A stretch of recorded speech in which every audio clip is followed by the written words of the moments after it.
we interrupt your regularly scheduled programming to bring you a special presentation of Two Nerds, a podcast. Your home for everything movies, music, video games, and everything in between.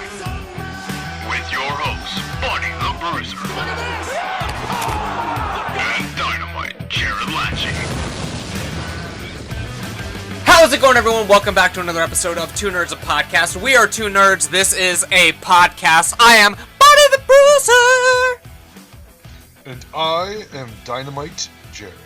Yeah, very soothing and calming voice there, my man. What's been going on? It feels like it's been forever since we talked because we recorded last week's episode like 2 days earlier than usual. So it feels like I'm a little out of the loop right now. I'm out of the swing of things. So I don't even remember what we did last time. it was the illustrious Letterboxd episode. Oh yeah, and it went for like 6 hours. Yeah. Well, didn't I see you over the weekend? Did we do anything this past weekend? We saw AEW Revolution. Oh yeah, that was this weekend. This week Yeah. just feels very long for some reason. Yeah, the big explosion. The deadliest explosion I've ever seen on live television. Yeah, it almost killed Eddie Kingston. I think he's good now. Miles told me that he was on Dynamite cutting a hilarious promo with Jon Moxley. Was it hilarious? Oh, that's hilarious, according to Miles. You might want to move your mic down ever so slightly. You're a tad bit quiet. It's usually the other way around. It's usually Jared is screaming and I can't hear myself think. But you were a wee bit quiet there. But How do I sound now? it's a little better. It's good. So you're A little better? I want a lot better. Let's try this. How about this? That's about your normal microphone range. Much better. Yeah. Fantastic. Perfect. Great. So Awesome. AEW Revolution, everyone was saying on the interwebs that this was an A+ spectacular show up until the ending. And I don't know, I mean, it was pretty middle of the road, I think, throughout. And then the ending just put it over the top into shit. Yeah, I didn't enjoy the show like at all from start to finish, much like most modern wrestling shows. To be fair, I missed a couple of matches coming in. I missed the tag team title match between Chris Jericho and MJF and the young Cucks. And I don't really care. The show was not impressive to me. I hear a lot of people raving about the cinematic style match, the street fight between Sting and Darby Allin versus Team Taz. Was it that good? It was shot very well. As far as like the quality of the match and all that stuff, like I don't necessarily care about that, but comparing just like the camera angles and the lighting and all that stuff was like top notch. Like that looked like feature film quality as opposed to WWE's pre-recorded stuff, which not saying the quality of the matches are better or worse, but as far as the video quality and the direction of those, was significantly better with AEW. Because with WWE, they're just using their same fucking studio cams, and it looks like shit a lot of the time, but this was actually, like, you could tell it was shot in 4K, everything was lit professionally, like, all that good shit, so. Well, maybe WWE's next cinematic style match will be shot with one of those 8K cameras that they've been using lately for these entrances. Yeah. If people have TVs good enough to even make it worth it, I don't understand why they're doing that. I mean, there's 8K TVs out there. But the majority of people don't. They're just like, what, $5,000 or yeah, something so the like typical Americana person watching wrestling definitely has all those. Our PS5s are 8K compatible if we could get a TV. There's no games out that take advantage of that. Correct, yeah. Yeah, but I'll tell you this, my man. I think I know why this week has felt so long, because I've spent this entire week in the Spider-Verse. Game is so good, bro. What? Oh, okay. The Spider-Man Miles Morales game? Yes, it doesn't actually take place in the Spider-Verse. It was just a matter of speaking. But very good game. Having a lot of fun with it at the moment. About 50% Isn't the story through. only like 4 hours? I would say I'm only about 50% through the main story because I've just been doing all the side quests and whatnot, and trying to get all the suits and all the.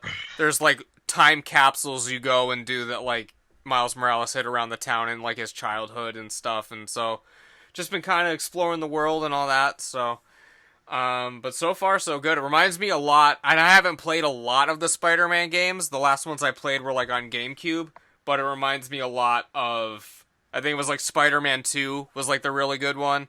It reminds me of when I played that. So. Yeah, the Spider-Man 2 that was based on the Sam Raimi movies. Right, yeah, it was like on GameCube. Yeah, that game PS2. was supposed to be really fucking good. Probably the best, like, it's probably, correct me if I'm wrong. I could be missing something. Probably the best, like, movie adaptation video game ever. Oh, movie adaptation games are usually the worst things ever. Yeah, they're usually hot garbage, and that one ended up being good. But I'm assuming there's at least one or two other good movie adaptation games out there. Yeah, I'm trying to, like, off the top of my head. Now, I don't think it's going to be better, but isn't there like a really good Godfather game? So, I was actually talking about this today with my wife. So, Godfather the game came out on, like, PS2 and Xbox in the early days, but I played the Wii version, I think, because that one came out later. It was, like, the Godfather Black Hand Edition. And, yeah, I mean, it's really cool. I mean, it's, like, kind of like a Grand Theft Auto scenario, but it's based off of the Godfather. And yeah, I mean, it's pretty cool. Nice shooting game back in the day. It's like the third person, not first person shooter. But speaking of third person shooters, did you download that game I told you to download? I did. Yeah, I downloaded it. All right, it seems cool. I haven't played it yet, but one of these nights, me, you, and George, whenever he gets his PS5 here, should be getting a text from Don't Lose My Smile any day now. Yeah. On the update of the PS5, yeah. So, Target actually changed their well, it hasn't gone into effect yet, but normally you'd have to wait for, like, the drop date to get the PS5 or whatever, when, like, they would all go online.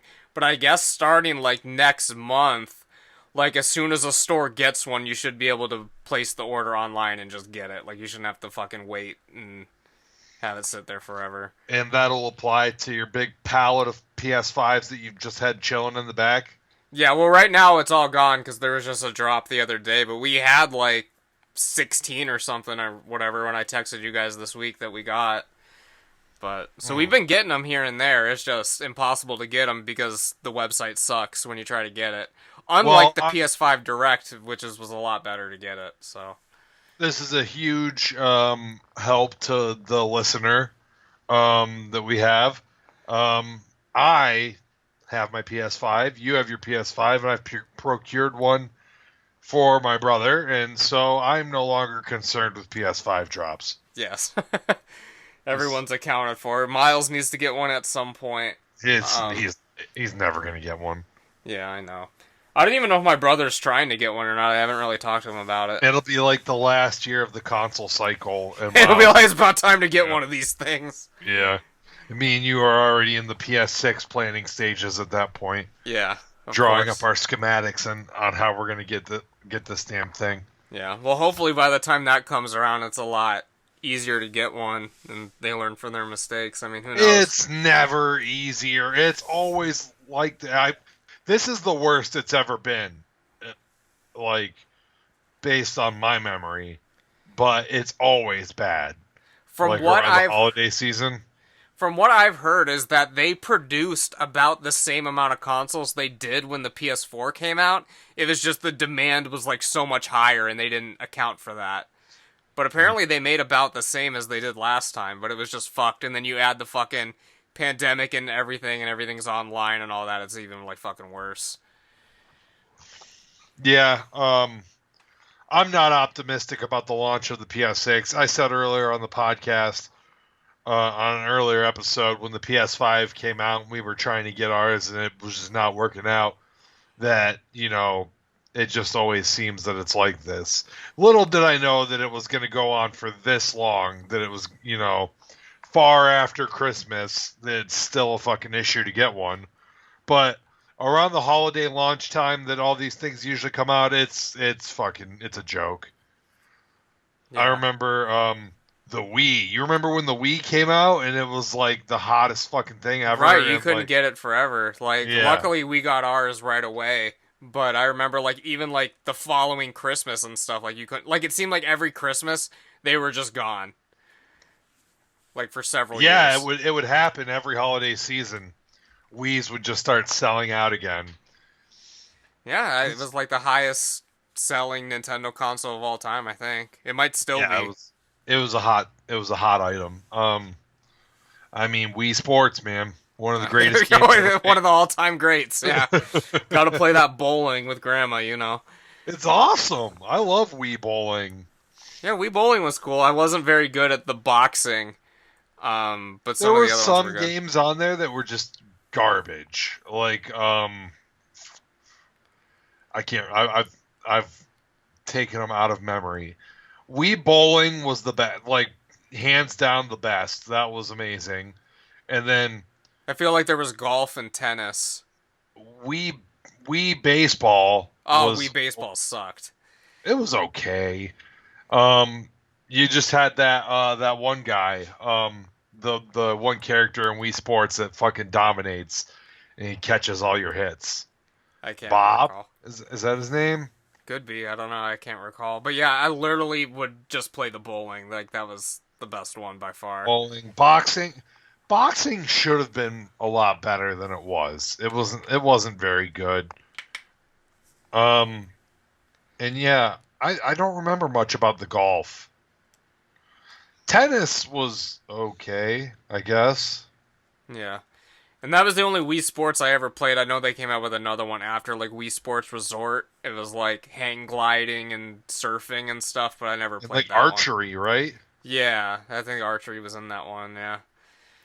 I never played it. Trash. Yeah. But you've been enjoying the PS5. Do you have any critiques of the PS5, or has everything been smooth sailing? I think that the UI could be improved. I know that on the PS4, I it just seems like easier to shut down the console with your controller on PS4. It's a very light complaint. But PS4 and PS3, you can hold down the PS button, and then it will pretty much come up with your power options right off the bat. On PS5, if you hold down the PS button, it brings you back to the main menu, and that's it. And the way to get to it is you have to just press the PS button, and then a whole list of like UI things will come up. You have to go all the way to the end to select your power options, and then you go there. It's kind of like... Sometimes it'll come up. I feel like I have difficulty even getting that to pop up. Okay, I haven't had any difficulty having it pop up. I'm just so used to holding down the PS button. And then being able to shut it off. Right. And on PS4, I feel like it's the exact opposite. If you just touch hit the PS button, then it brings you back to the main menu. But if you hold it down, then your side panel of options will come up, and it usually comes right up on your power options, if I recall correctly. I may be romanticizing this. Yeah. I know PS3 had if you hold it down, it literally just comes up with quit game or like enter rest mode or shut off console. Like the screen will just go dark and it'll just have those three options on there. And that's all you need when you're holding down your PS button. Yeah, I feel it. So if they could update the user interface to make it a little bit easier for me to shut the fucking shit off, that would be cool. That's my only complaint thus far. You got anything? No complaints, really. I mean, a lot of the stuff in it I'm really enjoying, because I mean, I didn't have a PS4. One thing that I did not realize, so I guess it isn't really a complaint, because I guess this is been going on for a while. I didn't realize that you had to like install the entire game onto the system. I thought you could just pop the disc in and be like anything else and you just fucking play it. But you have to download 30 gigs or whatever every time you fucking put a game in there. Yeah, disc games are pretty much already obsolete. It's just like kind of like they're still around, I think, as like for people that want to own the physical media. But yeah, it's like the same exact thing. Like once you get it, you have to fully install it on your system and then run it like that. But you still have to have your disc in to play it. Yeah, that's the dumb thing. Like you can't just play it after that. So it's weird. It's as far as I know, digital versions take up the same amount of space though, and you don't need a disc to run it. So digital versions are, man, we've already come out with the PS5 digital. I wouldn't be surprised if in the next console generation, disc trays are just done away with completely. Yeah, but I guess the main reason I wanted the disc one, because like you can always download games or whatever, but like I wanted the 4K like Blu-ray player because I have 4K Blu-rays but had nothing to play them on. Right. That was a big thing for me too. But also, I'm a purist. I like to have physical media of most things.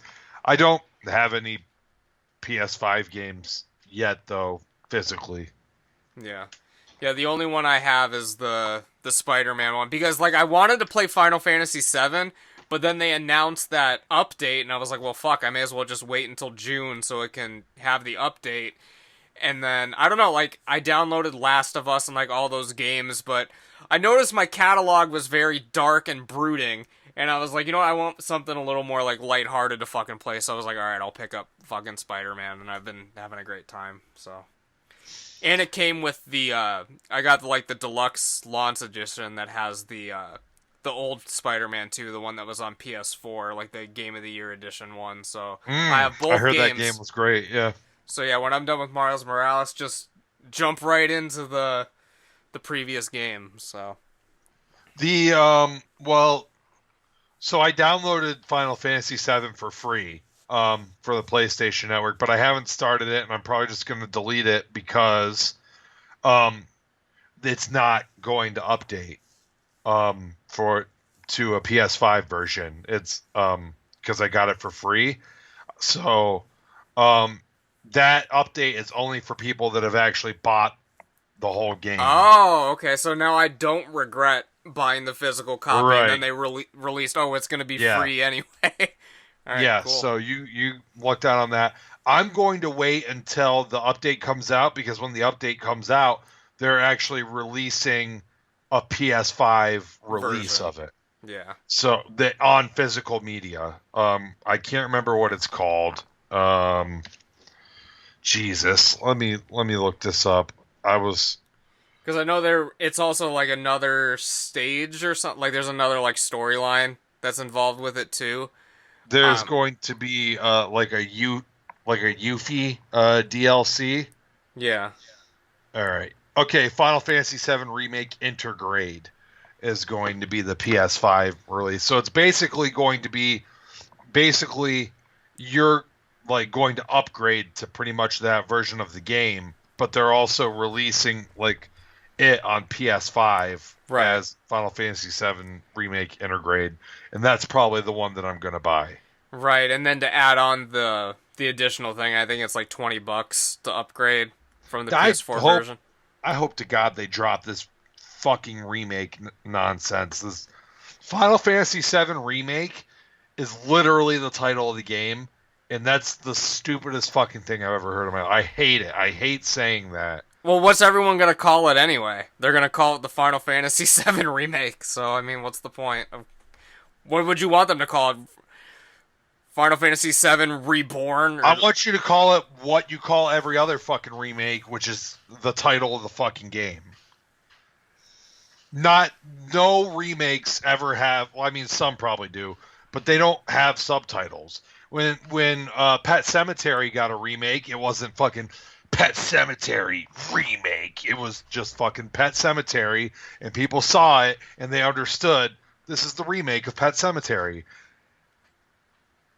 Yeah, I mean, It is what it is, I guess. I wasn't very picky Well, about it. I did think it was a little odd that they called it that straight up, but then I thought, like, okay, that's what everyone's going to call it anyway. It would be better to call it Final Fantasy VII Reborn. I would like that more. Just Final Fantasy VII Remake, that sounds so fucking dumb. As a title, like, you could call it that in conversation, that's fine, but on the case of the game... It does say remake on the case. It says Final Fantasy VII Remake on the case? Oh my god, I want to fucking burn it with fire. I hate it. What's the new one? It's called Intergrade? They should have just called it that from the beginning. Just call it Final Fantasy VII Intergrade. I'd take that. I don't even know what Intergrade means, but I'll take it. Yeah. I don't know, man. Very, very interesting stuff. But yeah, I mean, I'm still waiting to get a few of the accessories. I want to get, like, the charging thing for the controllers, because I'm going to get a second controller. Oh, gotta have that. I've never had one in my life.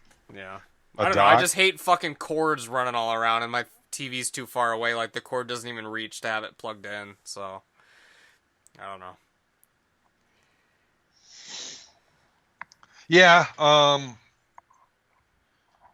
I get that, I guess. I don't know. I don't mind cords because I fucking just have cords. Just cords all over the fucking place. Right. So what else has been going on, man? Well, buddy, I got a question for you. Okay, I got an answer for you. Do you? I don't know what it is yet, but I got one. This is a tough question. I don't know if you're going to have an answer for me. Who is the most memorable character you have ever encountered? In real life? No, not in real life. In like in a form of media, a book, a show, or a movie. The most memorable character? Most memorable character. Bugs Bunny, I guess. Bugs Bunny? That's... I guess. I mean, who doesn't fucking, like, you know his personality. It's consistent throughout most forms of media. Like, you always know. I don't know. He's a shyster, man. I'm trying to cheat for my discussion topic here for this week. That's due tomorrow at 11.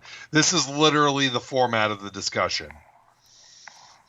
Consider the most memorable character you have ever encountered.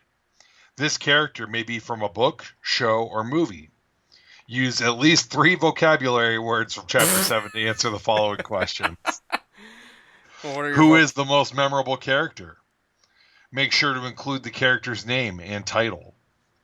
Is it the title of the movie or his title as a character? Is he like he's a paladin? Right. What is his armor class? The second part of the question is why? Why is he memorable, I guess? And then C, what was your first impression of the character? Do you have any ideas on what you were gonna do? I have no idea because there's so many memorable characters. Who is the most memorable to me, personally? I have no idea. It's not Bugs Bunny because he's like... I didn't even think of Bugs Bunny until you... Well, for me, immediately everything that came to my mind was all cartoon characters. Like, I thought Bugs Bunny, Mickey Mouse, like Bart Simpson, like you kind of like... Everyone knows who fucking Bart Simpson is. Just like stuff like that. Like, that's the first shit that like popped in my head, I guess. Joey's a pretty memorable character. Joey? Quite from Friends. You're like, who the fuck is Joey, bro? Is he the most memorable character I've ever encountered? I don't know. Who's the most Ross memorable? is probably more memorable than Joey. Yeah, true. A lot of the romantic storylines focused around him. Yeah. The most memorable character you've ever encountered. I have no idea. I'm stumped. I want to get this done, and I have to use 3 vocabulary words. I don't even think that there's 3 vocabulary words in this chapter. I've looked throughout. Hold on, let me get this. This is 2 nerds study for a test. That's the name this podcast. Two nerds study for a test. Well, while Jared is off doing whatever he's doing, I would like to remind all of you guys, if you haven't subscribed to the show on Apple Podcasts, Spotify, Google Podcasts, wherever you are listening to the show, make sure you go ahead and do that. It really helps us out a lot. Subscribe over on YouTube. And yeah, if it lets you leave a rating and review on Apple Podcasts, go ahead and leave us 5 stars. And Jared has returned. So I have my Art of the Theater book here, so we can go through some of the vocabulary words that I have that I need to utilize here in my answer. And you can leave your answer in the comments below, though by the time I read these comments, the due date will long since have been passed, and they will be of no use to me. So the first vocabulary that I see on here that I could potentially use is stock characters. Okay. Which are two-dimensional stereotypical characters.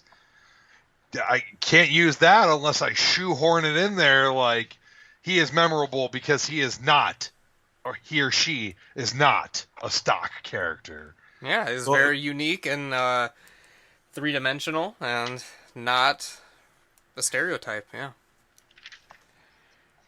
The next vocabulary term, Comedia Del Arte, which is a form of comic theater originating in Italy in the 16th century, in which dialogue was improvised around a scenario involving a set of stock characters, each with a traditional costume, name, and often mask. How are you going to get that to apply to anything? I've never watched anything in that format, so I can't make that apply. Let's see here. Okay, here's the two that I could use.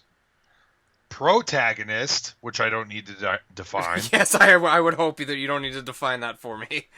And antagonist, which I also do not need to define. Okay. So basically I can probably use one of these by saying he or she is the protagonist of this story, or he or she is the antagonist of this story. I could, I guess, use both if I was very, like, bad at this and was like, he is the protagonist. He and is not the the antagonist. He is the antithesis of the antagonist. Yes. And then look at that. There's more, but they don't really apply to characters. Let's look at some of the other ones here. A ritual.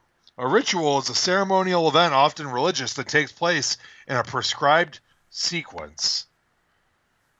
Okay, I don't know how the hell I can use that unless one of my characters is fucking part of a ritual. How long does this have to be? Like, how long are you writing here? I think that the discussions usually have to be a minimum of 3 sentences. My favorite character, and I'm not saying this is yours, but that you could do this. My favorite character is Harry Potter. He does rituals. He is the protagonist.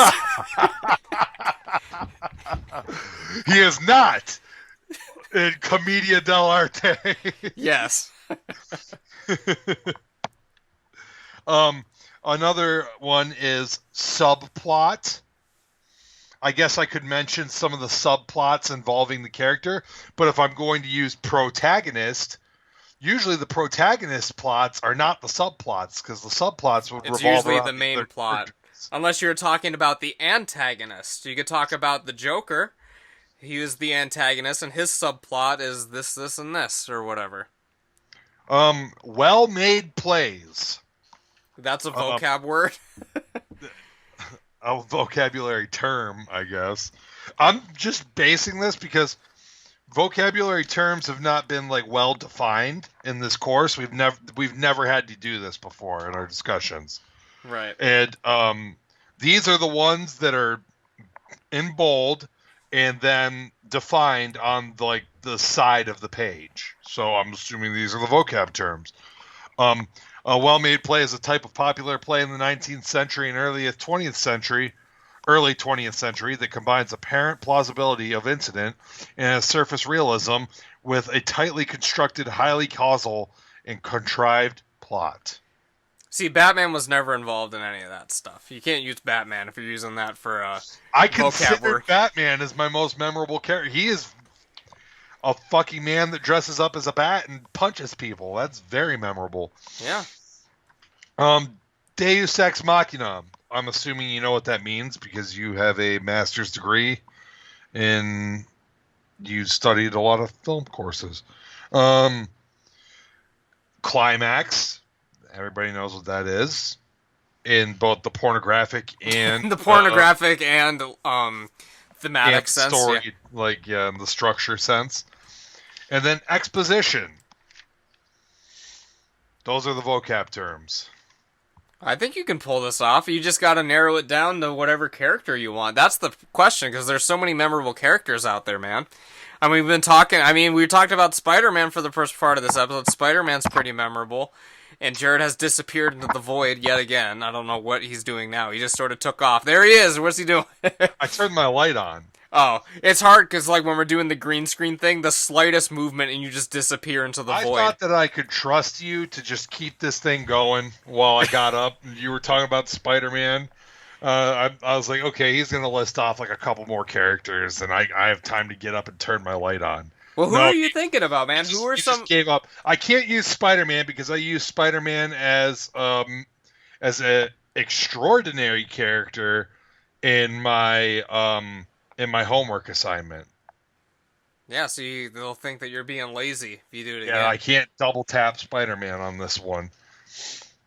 I could go with Batman, but again, that's kind of similar to Spider-Man. Jared only watches goddamn superhero movies. What about your hat right now? That's a pretty memorable character. He's not in a movie, a book, or a show. I mean, I guess he's technically in a show, but it's different. You know what I mean? We're talking about Stone Cold Steve Austin, by the way, since you can't see the video.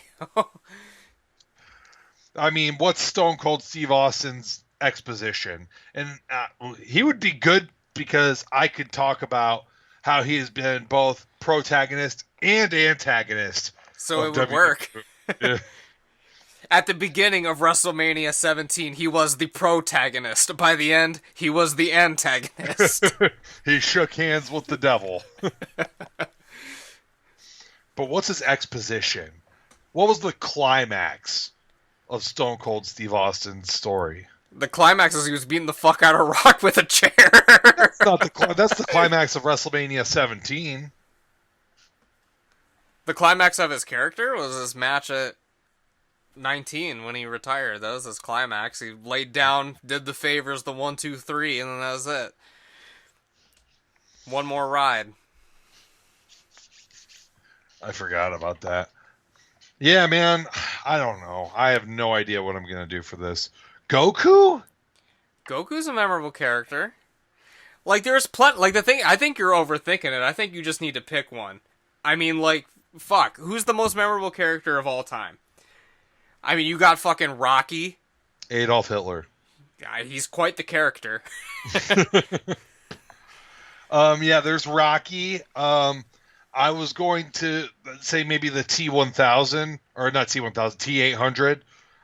But I'm pretty sure I've used Terminator 2 in one of my discussions already. There's a billion, man. I mean, Darth Vader, Indiana Jones, fucking, I don't know, James Bond. There's billions of memorable characters out there. You just gotta pick one and roll with it. But who is the most memorable to you? We need to explore you. Who's struck the closest in your heart? Oh, Jesus Christ. Vegeta, you could do the protagonist-antagonist, only it's in reverse.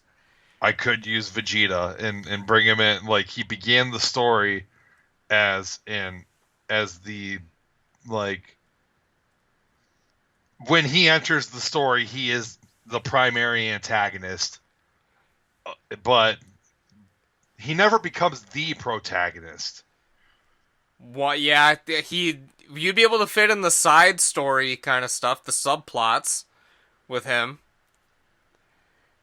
His redemption arc was always a subplot. That's true. I could use Vegeta. I guess I'm gonna have to go with Vegeta for this one. He is probably the most.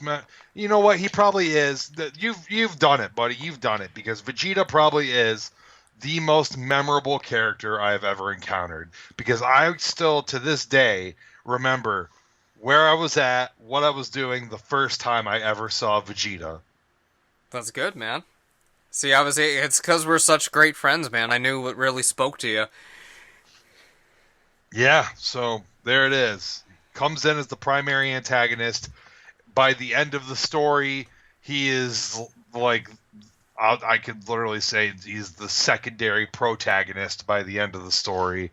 The major subplot of the show is his redemption and evolution as a character. Two Nerds a Podcast, Jared's Homework Edition. We've done it! Oh my god. Currently, very distracted, buddy the Bruiser. Yeah. I'm getting a text from the old fiance here, who's complaining because tonight she's going to a party that I'm supposed to pick her up for. The party doesn't start until 9. And so I said, okay, I'm going to do a Rocket League tournament at 9 then. You just text me whenever you're ready. Right. And she says, you're not going to come out earlier? And I said, why the fuck would I come out earlier? I'll just come out when you're ready to go, pick you up, and go back to your house. I'm not just going to go sit at your house until you're ready to go. Why wouldn't you do that? I come sit at your house all the time. Because I would rather sit at home and play fucking Rocket League. Is that too hard to understand? So are you going to this endeavor, or are you just bringing her? No, I'm picking her up from it. It's like a bonfire with a couple of her friends. It's not a gigantic rave or anything. So you're picking her up when it's over? Yeah, when she's ready. So you've got till like midnight, 2 in the morning. Why would I go to her house and just sit there? If anything, I'd probably go to sleep. Right. Well, I was there and she would never get picked up. She'd be texting me and I would just be out like a light. Right, yeah, I understand, yeah. This is the portion of the podcast where I vent about the people in my life. And yeah, and hope they never hear it. It's usually Midnight Miles. But yeah. What do you got going on over there at Casa de Candela? Not too much, man. My That's wife's... Good. I like that. That's Casa de Candela. That should just be the name of your house. Like, I have the Dynamite Palace, and you have Casa de Candela. Yeah. I don't know, there's not much going on, man. I mean, my wife is going to be going to dinner with a couple of her friends. I'm not sure if I was invited or not. I don't think I was. So I'm just going to be vibing, man. And I work in the morning, so... Spider-Man Miles Morales. Yeah, so it'll be Spider-Man, or I might try to watch some films, or, just sort of lay low for the evening. Not too much going on. I rewatched a film 2 nights ago, one that we had talked about, because I hadn't rated it on Letterboxd, and I was like, you know what, I need to rewatch this, get it on my Letterboxd, because Jared called me out for not having it rated. I rewatched Psycho 2 the other night. Incredible. still very good. Oh, okay, yeah. I was like, when you said it, I was like, oh no, is he about to be like, Jared, you're overrating it? Oh, I gave it a solid 4. I mean, if you want to give it a 5, like, that's fine. I understand that you have the deep-seated personal connection to it, but it's a 4-star. It's a good film. It's an amazing movie. I love that fucking movie. It's made even more amazing by the fact that it's a sequel to Psycho. It's a film that shouldn't work. It shouldn't exist. Norman Bates, that's a good character. I mean, we decided Vegeta, but Norman Bates would have been cool. You could have talked about his arc.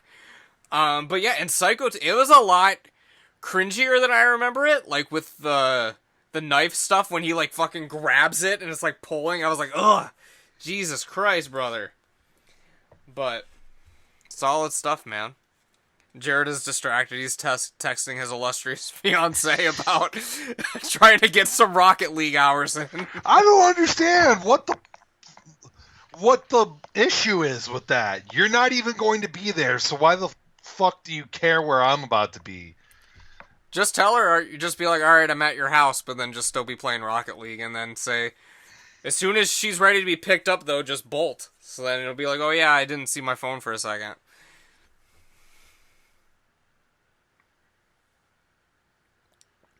And Buddy, being the lazy man that he is, he's not going to edit out any of this silent portion here. No, because I'm going to have to find it. Like, what the hell? You think I'm going to scrub through 42-17. Write that down right now.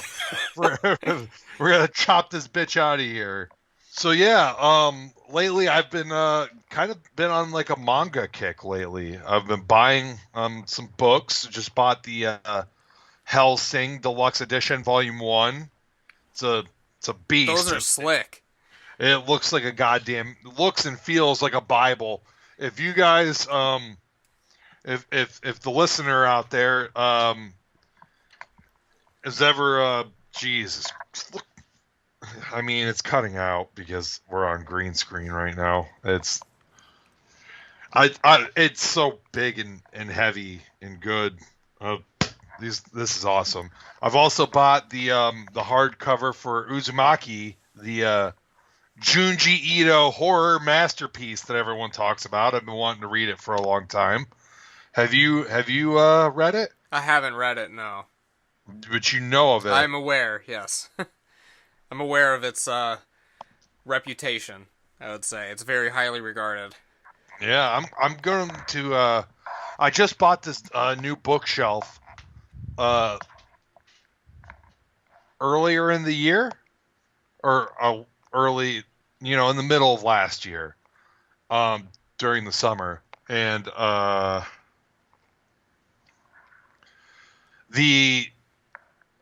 filled it up pretty much already with like all my like wrestling biographies and like Genesis picture books and all that stuff and manga and everything, but now I'm ordering manga like crazy. These Hellsing. I noticed you've been on a bit of a shopping spree recently. These Hellsings are huge.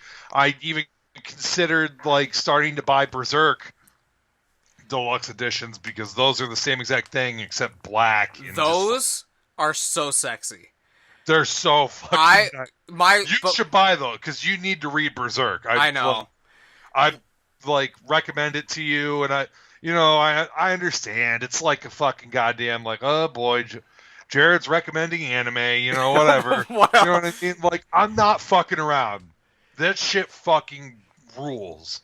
And if I could go back and decide that, like, because like right when I started buying it was when the deluxe edition started coming out.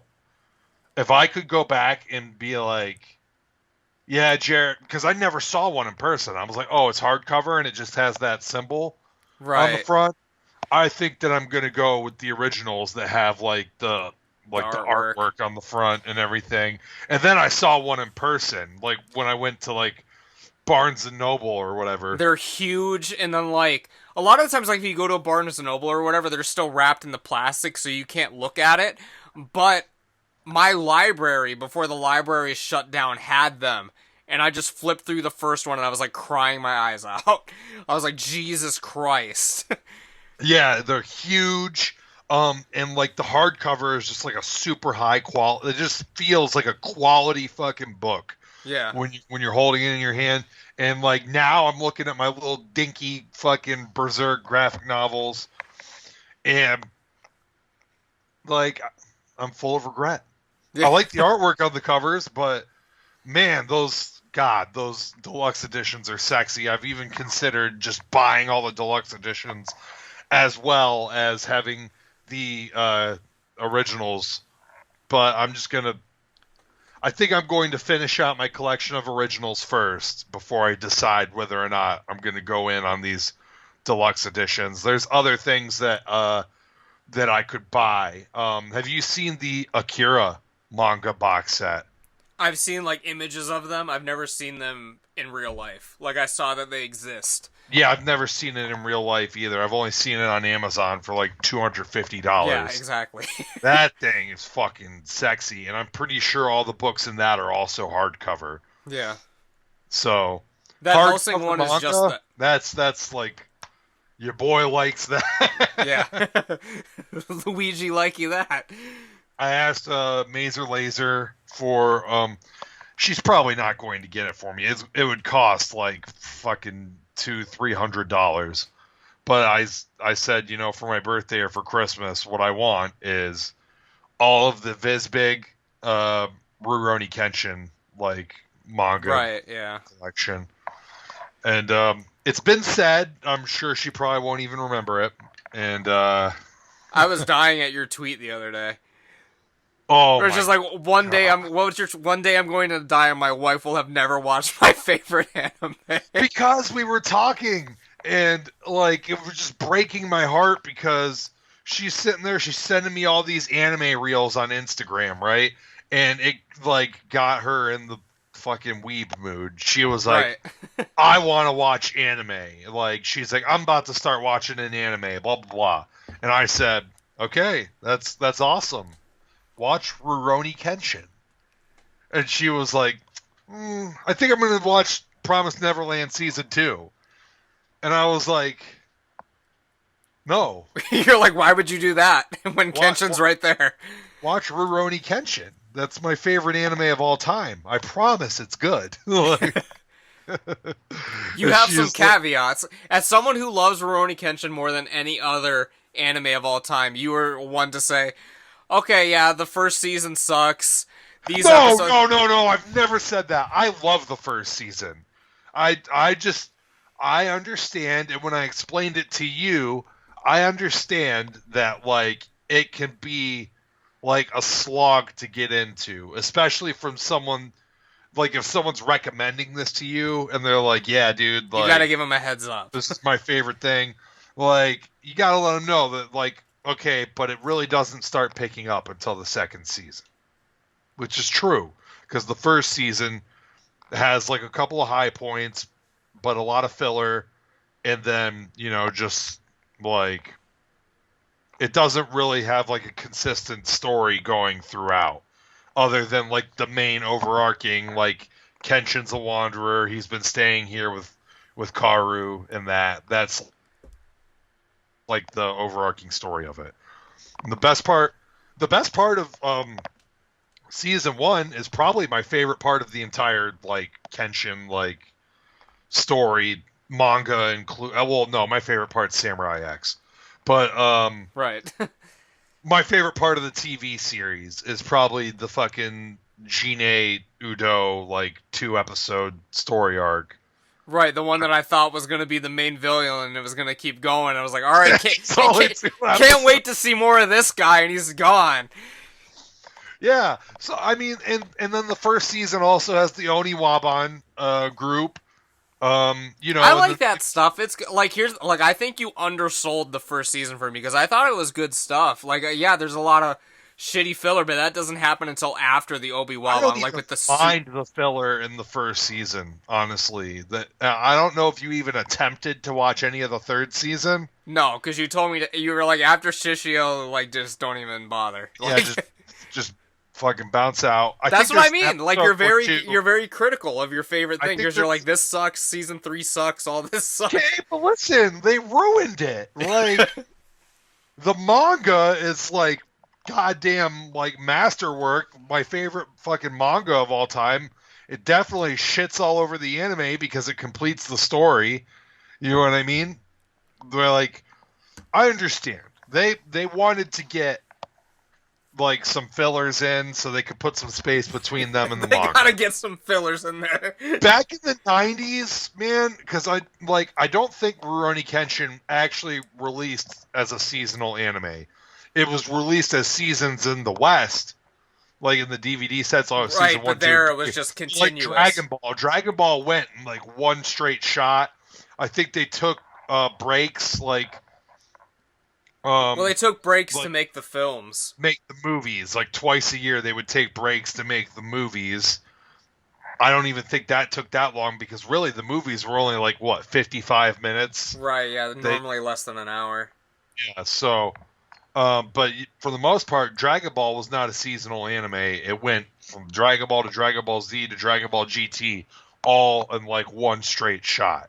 Right, If it was not like seasonal, here. it would have taken a lot longer to finish. GT probably would have finished up at like 2003 or something like that. Maybe I'm overselling that, but like it would have finished a lot later. Right, yeah, it's not like it was in the US where they... Well, because I don't know, because I feel like on Toonami they just kept it going. Was like that too, where I thought it was going to be seasonal, and then you got past like episode 26, and by the time you're on episode 50, you're like... This is still going. You didn't watch it as it was coming out like I did, but like it was just episode, 131 consecutive episodes. They took like a week off here and there for like holidays and stuff, but yeah. That's why the animation quality was so bad when it started out, because the schedule they were running was ridiculous. Yeah. So that's also why I believe the fillers were a lot more prominent back in the 90s when that was more common. And now most of the anime comes out seasonally. So you just put out 24 episodes and then you take a break. And, you know, in that time, manga just runs weekly. It just keeps going. Right. So, like, you put some space between you and the manga. Yeah, you're not worried about getting too far ahead. As far as I know, there hasn't been any, like, significant filler in, like, Jujutsu Kaisen, which is only one season so far. This first season's not even over yet. I don't think there's any filler in Attack on Titan. I could be wrong, but I'm pretty sure there isn't. My Hero Academia strikes me as something that probably has filler, but I would never know if it did. So yeah, I don't like. So that third season, they needed to make some filler to put between them and the anime or the manga, and then the fillers that they were making for that third season were so bad that it literally got the show canceled. So, I mean, listen, it literally got the show canceled. I can't defend that. Like, I haven't even watched all of it. I'm sure there's maybe one or two fillers in there that are tolerable, but the ones that I've watched were, like, ass cheeks. They were so bad. I was like, what? Look what they slaughtered my boy. Look how they massacred my boy. That should be a meme of you know, fucking Don Corleone just holding Rurouni Kenshin. holding season 3 Tales of Meiji, Rurouni Kenshin. Look how they've slaughtered my boy. Massacred my boy. Jesus Christ. But yeah, I still gotta watch Samurai X. That'd be a good episode for us to really break that down, and because you need to rewatch it too. If that's on like a Blu-ray or like a 4K Blu-ray or something. I need that. I don't know. I've got it on DVD, but yeah, I could use a... You have the director's cut?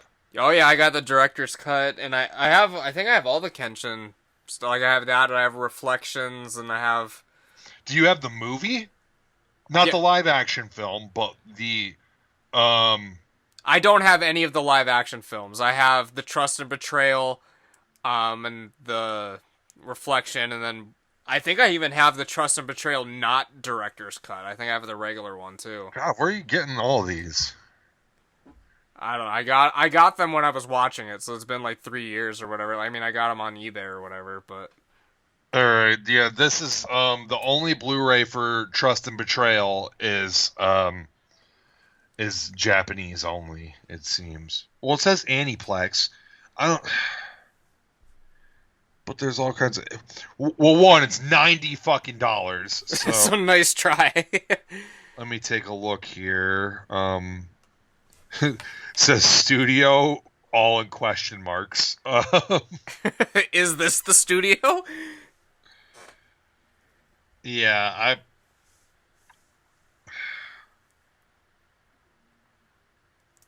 Oh, it says it does have dub and sub on it.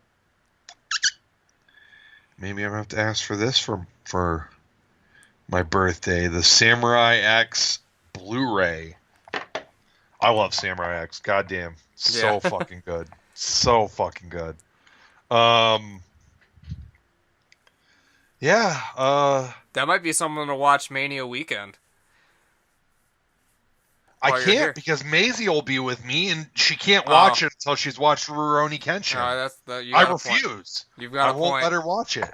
Even though it's a prequel, some people swear by, watch Samurai X first. You can do it, but it's like watching, It's not as impactful. it's like watching episode 1 before you've watched A New Hope. Right. Or just the original trilogy, because you still need to watch, what is it? Empire Strikes Back is where's Luke, I'm your father, right? Right, yeah.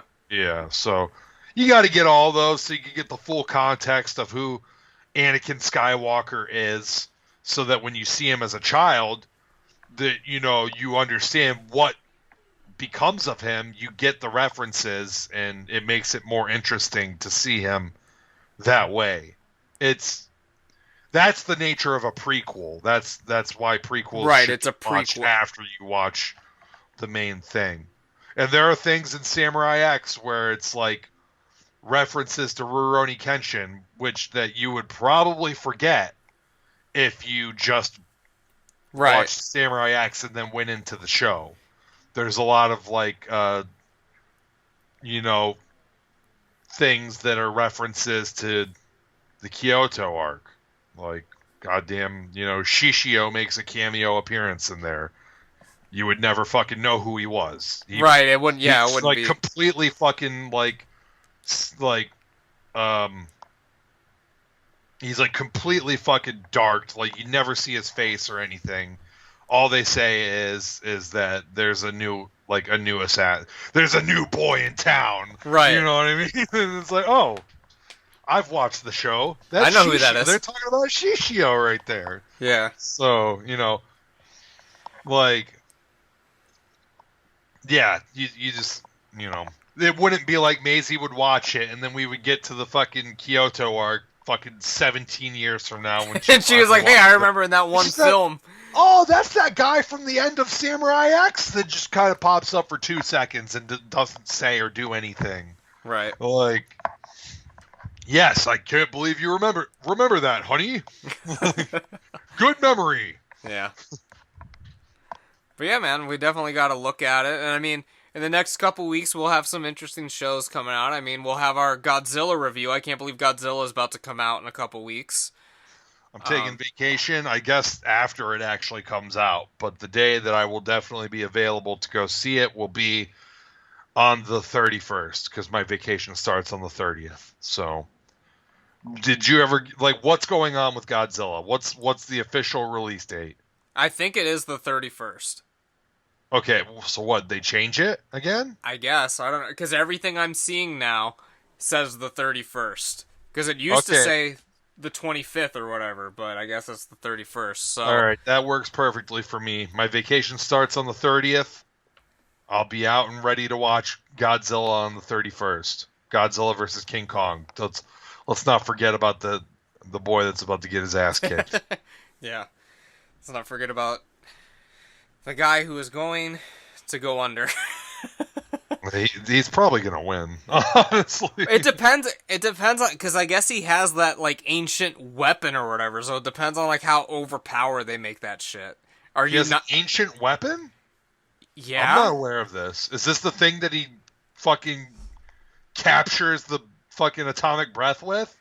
When he's in the trailer and he comes down swinging with it with the breath. Yeah, it's like some sort of scepter or wand or some shit. That is the dumbest fucking thing I've ever heard in my life. A goddamn scepter. I don't know what it's supposed to. It looks like a wand. I guess he is a king. Yeah. Oh, I never considered that. He is the King Kong. But so is Godzilla. Where's his fucking scepter? His crown. King of the monster. Well, I guess if you're a god and also king, you don't need it. Yeah, he needs a fucking toga. Yeah. He needs a robe or something. Yeah. Ancient toga. Godzilla's gonna wear. Jesus And Christ. the Zeus like headdress thing that he has. You know what I'm talking about. It's got like the little leaves on it and stuff. Right. The crown of whatever. Thorns and some shit. It's not the crown of thorns. That's Jesus. I don't know, brother. But should be a fun time. I mean, so yeah, the 31st, you'll be coming out. I mean, we got to figure out where we're going and all that. But I guess to that insane theater that Miles wants to go to, that XD in fucking... Well, I don't even know if he's gonna go. Why wouldn't he go? I thought he said, well, I can't take off on Wednesdays, or, like, he said he had some excuse about it. He wants to go on, like, that Friday. Is it on a Wednesday, the 31st? Yeah, the Wednesday is the 31st. We're not going on Friday. We're going on opening day. And that's Why can't he just go right after work? He said something in the group. He's like, oh, I work late on Tuesdays or something, but you guys go or whatever. So I don't know if he'll be joining us. But it's Wednesday, not Tuesday. Well, I meant Wednesday. I didn't mean Tuesday. I mean, we can go to the later showing so that he can go. We don't have to go to the very first showing. I just want to go on opening night. Right. We'll have to figure it out, man. We got to make arrangements. There's no excuse. The late showing's probably going to be at like 10. He's not going to work till fucking 10. Right. Whatever. The people don't care about that. You got anything else for us, buddy? Make it a short episode this week. Well, I mean, it's been an hour. It's a normal episode. We've just been going. We're usually an hour and a half. I was gonna say we normally been going pretty long, but yeah, we can chop it up right here if you want to. Next week we'll have some interesting things to discuss. Hopefully, if not, I don't know. We'll do another one where we bullshit like this, but we'll figure it out. So that's about it for this week, you guys. If you guys, I'll catch your ass down the road. Like, share, subscribe, tweet at us, all that shit. I'll catch your ass down the fucking road. Down the road. 2 nerds out.